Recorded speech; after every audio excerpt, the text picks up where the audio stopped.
Y en otro tema, habeas corpus, acciones de protección y otras garantías jurisdiccionales no se pueden presentar libremente ante jueces de cualquier localidad. La Corte Constitucional estableció criterios que limitan la competencia territorial de los magistrados. Sin embargo, especialistas consideran que aún falta mayor claridad.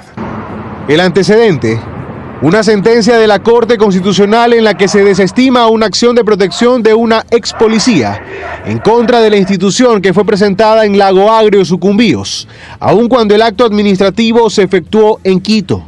La Corte Constitucional concluyó que los efectos jurídicos de esta decisión ocurrieron en Quito y no en Lago Agrio, y que la residencia del accionante tampoco era en esa ciudad. La sentencia aclara varios criterios, entre ellos que la delimitación de la competencia en razón del territorio al lugar en donde ocurrió la acción u omisión, o al lugar en donde la vulneración produce efectos, se justifica en que en caso de verificarse la vulneración alegada, los juzgadores puedan ejecutar la sentencia y verificar su cumplimiento de forma eficiente e ininterrumpida. La Corte agrega que busca que las garantías jurisdiccionales no sean presentadas aleatoriamente. Sin embargo, constitucionalistas observan que el organismo ha planteado que éstas puedan presentarse en el lugar donde se ubica el domicilio de la víctima, u otros criterios como vínculos familiares o de residencia. Se está dando esa amplitud, lo cual podría generar el abuso y la desnaturalización de las garantías jurisdiccionales, y que ya hemos visto cómo se han dado en algunos casos, principalmente en aquellas ciudades pequeñas donde hay jueces que no deberían conocer este tipo de procedimientos debido a que son incompetentes en razón del territorio. Por eso creen que hace falta aún un pronunciamiento que no deje dudas. Señalar de manera clara que los dos requisitos son los que están en la ley y no hay otro juez competente en materia de territorio que el lugar donde se emite el acto o donde genera efectos. La Corte tiene que de manera ejemplificativa sancionar no solo a los jueces, sino también a los abogados que presentan estas acciones de protección o las garantías en general en lugares donde los jueces son abiertamente incompetentes. Ocurre luego de una serie de casos en los que se han presentado recursos constitucionales en jurisdicciones ajenas a los hechos denunciados y a los presuntos afectados. Y mucha atención, la Corte Constitucional rechazó los 2 decretos ley enviados por el presidente de la República, Guillermo Lasso. Uno de ellos trata sobre apoyo para créditos educativos y otro sobre reestructuración de empresas. El organismo resolvió que ambos proyectos no cumplen los criterios de urgencia económica. Fue mediante este escrito que la Corte Constitucional emitió el informe desfavorable a los 2 últimos decretos enviados por el presidente de la República, Guillermo Lasso. Se trata del decreto ley de apoyo financiero a favor de los beneficiarios coactivados de créditos educativos, becas y ayudas económicas, y el decreto ley de reestructuración empresarial. Según lo resuelto, la Corte considera que ninguna de las 2 iniciativas se constituyen de urgencia económica. En el caso de apoyo para créditos educativos fue con 8 votos a favor. Aquí la Corte Constitucional concluyó que la propuesta del gobierno no presentó ninguna razón que evidenciara que surgió una circunstancia superviniente que distinguiera la situación actual de la anterior para acreditar una situación actualmente apremiante. La Corte Constitucional incluso menciona que realmente la gran mayoría de deudas y de coactivados que existen es en virtud del periodo 2007-2016. Entonces la Corte Constitucional cuestiona esta urgencia y dice: ¿cómo puede haber urgencia si es que esto es ya parte de un problema estructural dentro del Estado? Hace pocas horas la CENESID se pronunció con respecto al dictamen no favorable del decreto. En este comunicado señala explícitamente que esta decisión niega una posible solución y tranquilidad para miles de estudiantes y padres de familia.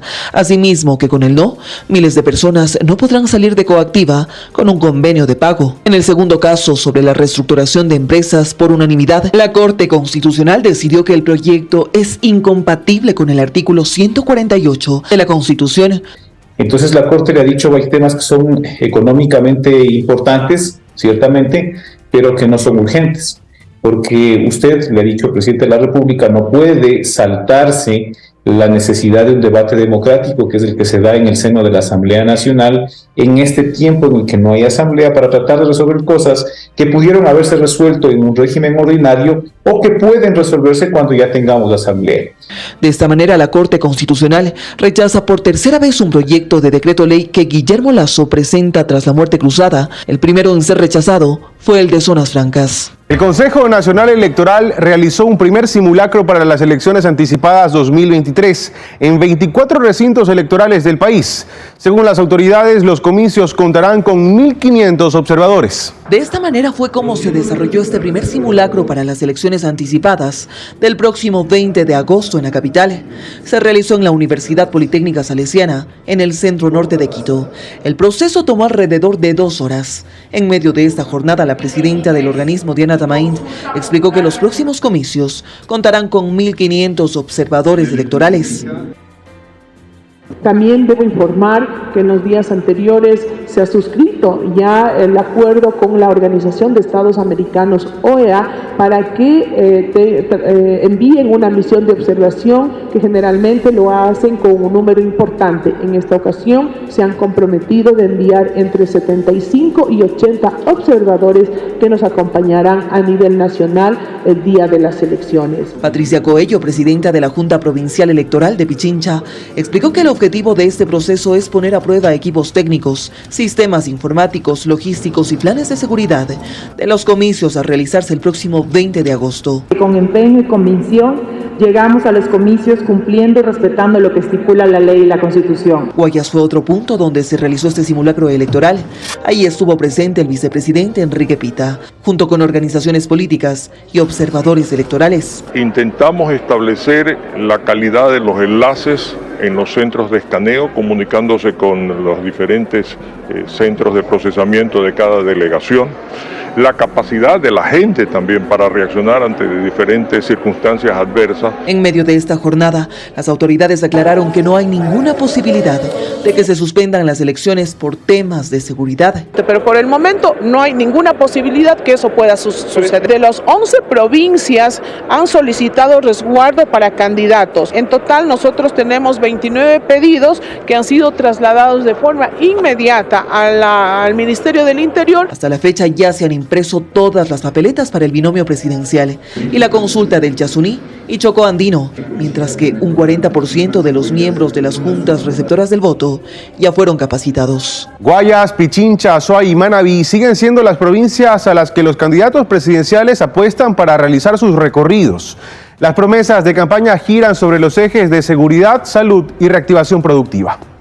En Manabí, Otto Sonnenholzner inició su agenda con una entrevista a un medio local. Luego recorrió el mercado de San Pablo y en la tarde fue recibido por dirigentes barriales de la Quinta San Juan. Finalmente, el presidenciable terminó su recorrido con una gran concentración, donde agradeció el apoyo de sus simpatizantes, con quienes se comprometió a recuperar la salud, la reactivación económica y la paz de los manabitas. Terminar obras inconclusas, facilidades pesqueras, algunas obras que están pendientes. Vamos a trabajar duro por Manabí, vamos a enfocarnos en la ruralidad manabita. Luisa González, por su parte en Pichincha, específicamente en Sangolquí, se reunió con actores educativos y en Quito mantuvo un conversatorio con jóvenes.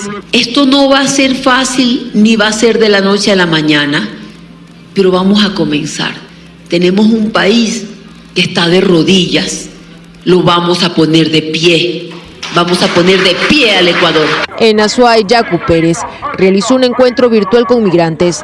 Posterior a eso, lideró un recorrido con comerciantes de la Feria Libre. A los jóvenes, a los comerciantes, a los transportistas les decimos que estamos preparados, que vamos a cambiar el rumbo del Ecuador. Pasado de las 5 de la tarde, se trasladó a la provincia del Guayas para tener acercamientos con el clúster bananero y platanero.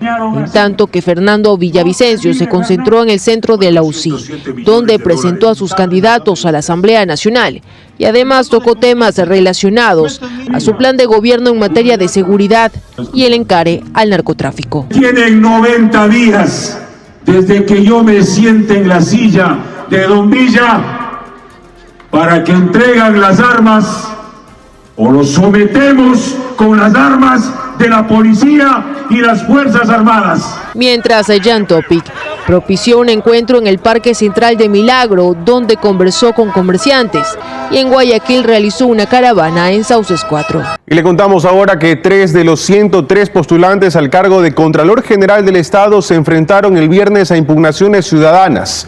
Las objeciones coincidieron en que faltan requisitos. La Comisión Ciudadana tiene 2 días para emitir un informe. Con al menos 3 suspensiones a lo largo de la jornada, una por una falla en el Internet, fue como se desarrolló este viernes la audiencia pública de impugnación a 3 de los 103 postulantes al cargo de Contralor General del Estado. En todas se argumentó la falta de cumplimiento de requisitos. El señor impugnado tiene responsabilidad en la Contraloría General del Estado.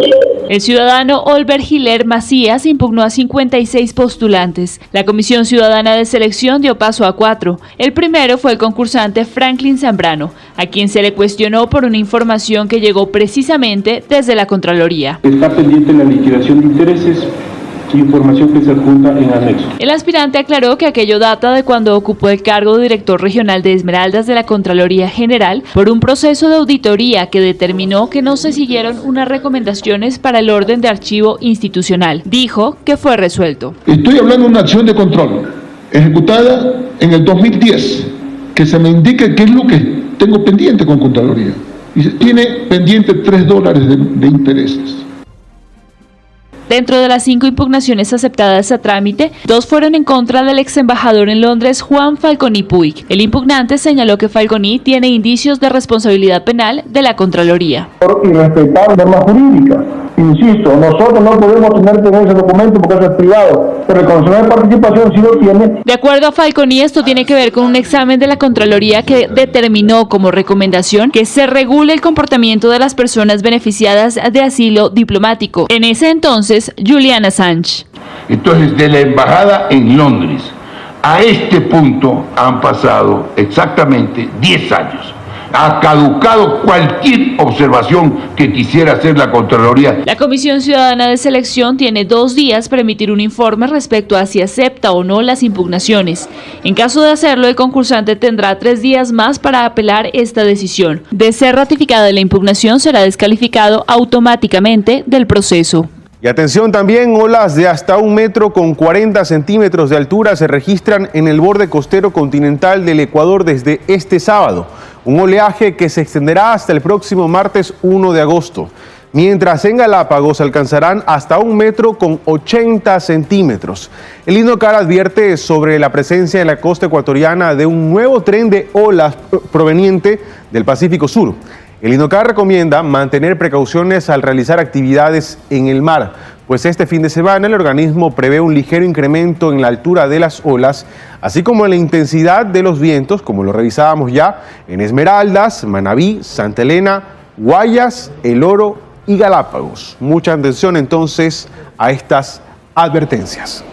La advertencia ha llegado desde varios sectores que creen que hacer un concurso para la selección de jueces y conjueces de la Corte Nacional de Justicia en medio de un proceso electoral podría generar un conflicto ético. Veedores ciudadanos, ex autoridades del Consejo de la Judicatura, representantes de los jueces y abogados en libre ejercicio creen además que con 2 vocales de la Judicatura, en medio de un escándalo por supuesto tráfico de influencias, avanzar en la selección de jueces es al menos un despropósito. El país está viviendo un proceso electoral. Esto puede de alguna manera contaminar este proceso de designación. Pero ni la alerta de la contaminación política del proceso ni las graves acusaciones que enfrentan 2 vocales han sido motivo suficiente para frenar estas intenciones. Y el concurso ha sido convocado por el cuestionado Consejo de la Judicatura. Juan José Morillo y Maribel Barreno, ambos involucrados en supuestos palanqueos y en un audio que habla hasta de repartos, no se han ruborizado para liderar un concurso que requiere claridad. Tráfico de influencias, lo que no garantiza de ninguna manera una actuación idónea en este concurso. Deberían los señores vocales excusarse y permitir que actúen sus alternos. Sin lugar a duda, hay una comisión de selección, pero no seamos ingenuos. ¿Quiénes son los que en definitiva van a determinar quiénes serán probablemente los futuros jueces?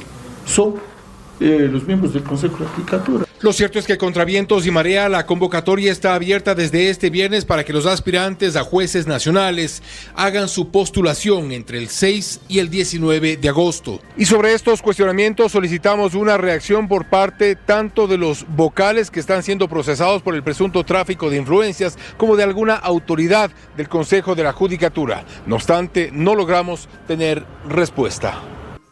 204 millones de dólares suman las glosas confirmadas por la Contraloría para un proveedor de la extinta Petroamazonas. La entidad de control observó la suspensión y reprogramación injustificada de servicios que ocasionaron perjuicios al Estado.